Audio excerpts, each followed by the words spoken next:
Hello students, সকলে কেমন আছো? আশা করি সকলে ভালো এবং সুস্থ আছো। 2023 সালে ফিজিক্সের পিওয়াইকিউ কোশ্চেনগুলো নিয়ে আলোচনা করব সেমিস্টার 3-র জন্য। তো দেরি না করে আমরা সরাসরি ভিডিও শুরু করি। ভিডিও শুরু করার আগে তোমাদেরকে বলে রাখি, যারা 2024 ও 25 সালের পিওয়াইকিউ কোশ্চেনগুলো এখনও দেখোনি, তারা ভিডিও ডেসক্রিপশান অথবা আমাদের এই চ্যানেলে গিয়ে ওই প্রশ্নগুলো তৈরি করে নাও। এগুলো তোমাদের আগামী সেমিস্টার 3 জন্য খুব ইম্পর্টেন্ট হতে চলেছে। আচ্ছা, 2023 সালের প্রথম প্রশ্নটা কি আছে দেখো। 1 নম্বর প্রশ্ন,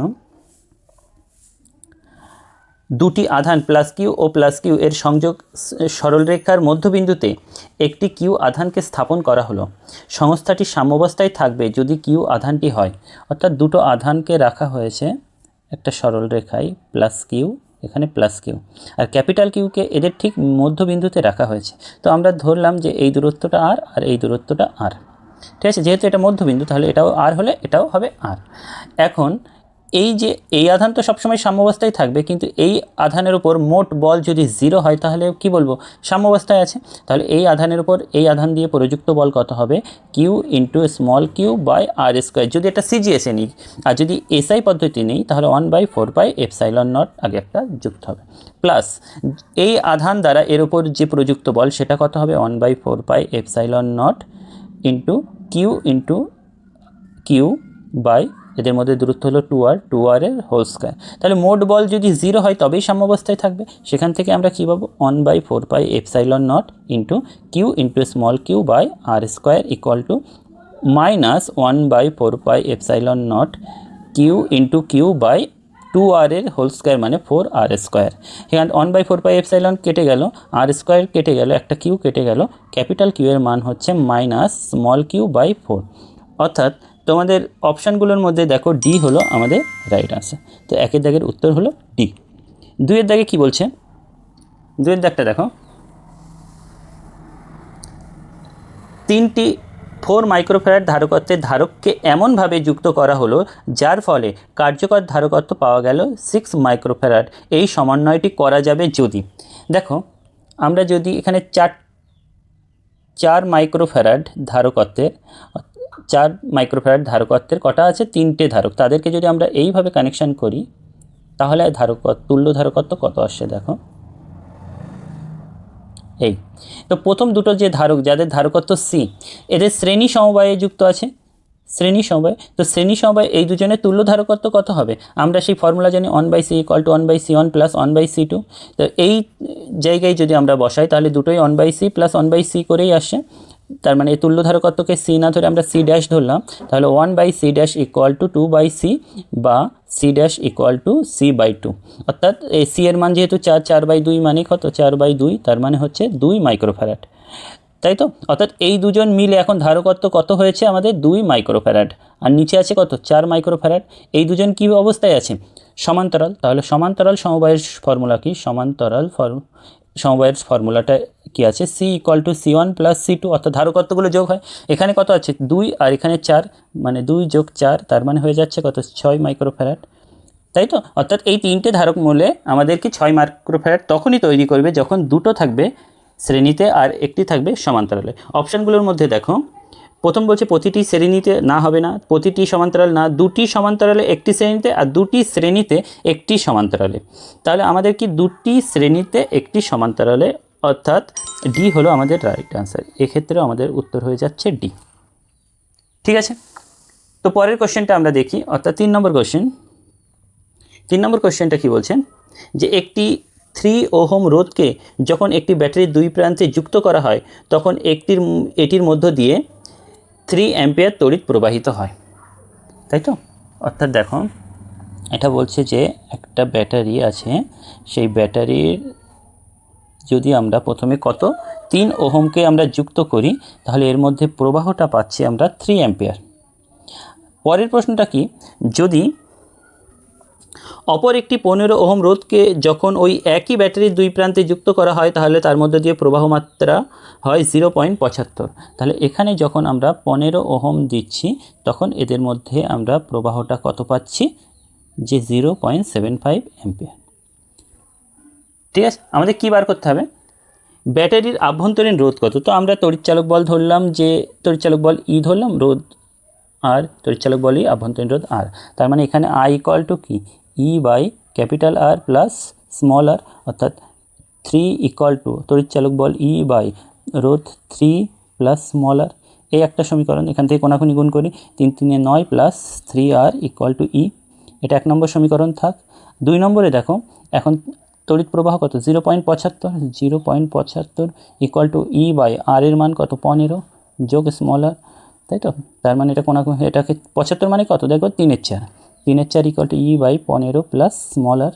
তাহলে সেখানে কোনাকুনি গুণ করলে 3 15 45 যোগ 3 আর ইকুয়াল টু 4 ই। 2 নম্বর সমীকরণ। তো এই 2 নম্বর সমীকরণ, ধর এই যে 1 নম্বর সমীকরণটা যেটা পেয়েছি এটা 4 দিয়ে যদি গুণ করি 4 9 36 প্লাস 3 4 12 আর ইকুয়াল টু 4 ই। তো এইটাই আমি যদি 1 নম্বর ধরি, এটা 2 নম্বর, তো দেখো এর এপাশে 4 ই, এরও এই পাশে 4 ই, তাহলে এদের এই যে লেফট সাইড দুটো ইকুয়াল হবে। তার মানে আমরা বলতে পারি 45 plus 3 r equal to 36 plus 12 r. ছোট্ট জায়গায় ক্যালকুলেশনটা করছি। তার মানে এখান থেকে এটা যদি এই পাশে নিয়ে যায় তাহলে এখান থেকে 12 থেকে 3 বাদ গেলে আমার থাকছে 9 আর ইকুয়াল টু 36 45 বিয়োগফল 9 মানে আর ইকুয়াল টু 1, অর্থাৎ আর হলো 1 ওহম। এখানে অপশানগুলোর মধ্যে দেখো অপশান সি 1 ওহম আছে, অর্থাৎ অপশান সি হবে আমাদের রাইট আনসার। ওকে, তো চলো আমরা নেক্সট 4 নম্বর প্রশ্ন দেখি।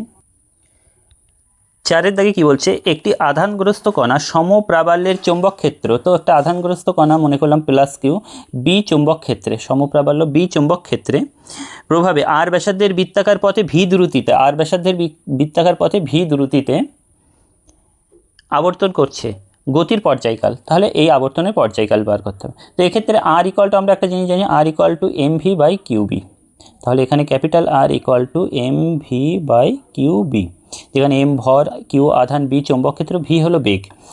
এখন এখান থেকে আমরা আর তো এটা পেলাম, তাহলে পর্যায়কাল কত দেখো, পর্যায়কাল T equal to 2 pi R by v, তাই তো। এখানে আর এর জায়গায় ক্যাপিটাল আর হবে, তাহলে 2 পাই বাই ভিটা যদি রেখে দিই, আর এর জায়গায় কত বসাবো m v by q into B, তাহলে ভি ভি কেটে গেল, কত আসছে 2 pi into m by q B, অর্থাৎ পর্যায়কাল T equal to 2 pi m by q B. এখানে কি বলছে অপশানগুলোর মধ্যে, এই গতির পর্যায়কাল আর আর ভি কোনোটির উপরে নির্ভর করছে না, আর আর ভি, তাহলে এখানে বি দেখো রাইট আনসার, বি এখানে বলছে বি হলো রাইট আনসার, আর এবং ভি উভয়ের উপর নির্ভরশীল নয়। ওকে, এটা গেল 4 দাগ। এরপরে আমরা 5 দাগে যাই। 5 দাগটা কি বলছে, কোনো স্থানের বিনতিকোণ 60 ডিগ্রি, ওই স্থানের ভূ চৌম্বক ক্ষেত্রের অনুভূমিক উপাংশ এবং উলম্ব উপাংশের অনুপাত কত। তাহলে বিনতিকোণ যদি আমাদের 60 ডিগ্রি হয় তাহলে চৌম্বক ক্ষেত্রটা অনুভূমিকের সাথে কত কোণ করে আছে 60 ডিগ্রি, অর্থাৎ এখানে থিটা ইকুয়াল টু কত 60 ডিগ্রি। আর চৌম্বক ক্ষেত্রের তীব্রতা যদি ইন্টেন্সিটি আই হয় তাহলে অনুভূমিক উপাংশ কত হবে আই কস থিটা, আর উলম্ব উপাংশ কত হবে আই সাইন থিটা। কী চেয়েছে, অনুভূমিক উপাংশ এবং উলম্ব উপাংশের অনুপাত, তাহলে কত অনুভূমিক উপাংশ হচ্ছে আই কস থিটা আর উলম্ব উপাংশ আই সাইন থিটা। এদের অনুপাত যদি করা হয় তাহলে আই আই কেটে গেল, কস থিটা মানে কস 60 মান হাত দেখো হাফ, আর কস এই সাইন 60 মান √3/2, তার মানে এখান থেকে হচ্ছে 1/√3। অপশানগুলোর মধ্যে কোনটা, অপশান বি দেখো, বি হলো 1/√3, অর্থাৎ অপশান বি হলো আমাদের সঠিক উত্তর। এরপরে 6 দাগে আসি। 6 দাগের কী বক্তব্য, এলসিআর বর্তনীর অনুনাদে ক্ষমতা গুণকের মান কত। দেখো অনুনাদের সময় omega L equal to 1/ωc হয়ে যায়, তাহলে সেক্ষেত্রে থিটার মানটা কত হয়ে যায়, থিটার মানটা হয়ে যায় 0, তাই তো, থিটার মানটা হয়ে যায় 0, অর্থাৎ ক্ষমতা গুণক, এই ক্ষমতা গুণক মানে কোনটা কস থিটা মানে কস 0, তার মানে কত হয়ে যাচ্ছে 1, ক্ষমতা গুণক হবে 1। অপশান দেখো, অপশান এ দিয়েছে √2, বি দিয়েছে 1/2, সি দিয়েছে 1 আর ডি দিয়েছে 0, তাহলে আমাদের উত্তর হবে কত সি হলো আমাদের রাইট অ্যান্সার। ক্ষমতা গুণক সি হলো 1, অর্থাৎ 1 হলো ক্ষমতা গুণক, সেটাই আমাদের সঠিক উত্তর। এরপরে আমরা চলে যাই 7 দাগে। এরপরে 7 দাগে কি বলছে, দেখো বলছে একটি বৈদ্যুতিক বাতি 220 ভোল্ট 50 হার্জ সরবরাহের লাইনে সংযুক্ত, তাহলে তড়িৎ বিভবের শীর্ষ মান কত? তাহলে এখানে যে বিভবটা দিয়েছে তড়িৎ বিভব সেটা হলো VRMS, আরএমএস বিভব সেটা কত 220 ভোল্ট। এটা আরএমএস যদি এটা হয় তাহলে শীর্ষ মান V0 কত হবে? তাহলে আমরা জানি VRMS ইকুয়াল টু V0/√2, অতএব V0 equal to √2 into VRMS, তার মানে √2 ইন্টু VRMS এর মান 220, √2 ভ্যালু কত 1.41 মতো, তার সাথে 220 গুণ করলে এই ক্যালকুলেশনটা একটু দেখে নিও যে সম্ভবত এখানে 311 ভোল্ট মতো হতে পারে এটা। অর্থাৎ এখানে যে অপশানগুলো আছে তার মধ্যে অপশান সি হলো আমাদের সঠিক উত্তর, 311। পরের প্রশ্ন অর্থাৎ আমাদের শেষ প্রশ্নে চলে যাই। শেষ প্রশ্নে কি বলছে দেখো, 8 দাগ, নিম্নের তড়িৎচুম্বকীয় তরঙ্গগুলির মধ্যে সর্বাধিক তরঙ্গ দৈর্ঘ্য অপশান এ অবলোহিত তরঙ্গ, অপশান বি গামারশ্মি, অপশান সি এক্স রশ্মি, অপশান ডি অতিবেগুনি রশ্মি। তো এক্স রশ্মি, গামারশ্মি, অতিবেগুনি রশ্মি এদের কম্পাঙ্ক তো অনেক হাই, তরঙ্গ দৈর্ঘ্য খুব ছোট, আর অবলোহিত তরঙ্গ দৈর্ঘ্য সবথেকে বেশি, অর্থাৎ অপশান এ অবলোহিত তরঙ্গের তরঙ্গ দৈর্ঘ্য সর্বাধিক। 8 দাগের সঠিক উত্তর 8। তো এই ছিল আমাদের 2023 সালের ফিজিক্সের PYQ সেমিস্টার 3। তো সেমিস্টার 3 এবছর যারা দিচ্ছ তাদের কিন্তু এই PYQ একটা মাস্টার জিনিস হতে পারছে, যেখানে এখানে 2025 থেকে 2015 পর্যন্ত প্রায় 10 বছরের তোমরা PYQ কোশ্চেনগুলো যদি সলভ করে যাও, তাহলে শুধু তাই না, তোমরা এছাড়াও যখন সেট কোশ্চেন করবে তখন কিন্তু এই প্রশ্নগুলো আবার রিপিট পাবে। সুতরাং এই প্রশ্নগুলো তোমরা কিন্তু খুব ভালোভাবে তৈরি করে নেবে। আমরা পরপর বিভিন্ন সালের PYQগুলো এই চ্যানেলেই দিয়েছি, এখান থেকেই তোমরা দেখতে পারো। আমাদের বিগত 2025, 2024, এটা 2023 সালের PYQ কোশ্চেন, অর্থাৎ 3টে সেট কমপ্লিট হলো। আমরা আগামীতে বাকি প্রশ্নগুলো নিয়ে আসবো, বাকি PYQগুলো নিয়ে আসবো। ততক্ষণে তোমরা ভালো থাকবে আর নেক্সট ভিডিওর জন্য অবশ্যই অপেক্ষা করবে। বাই।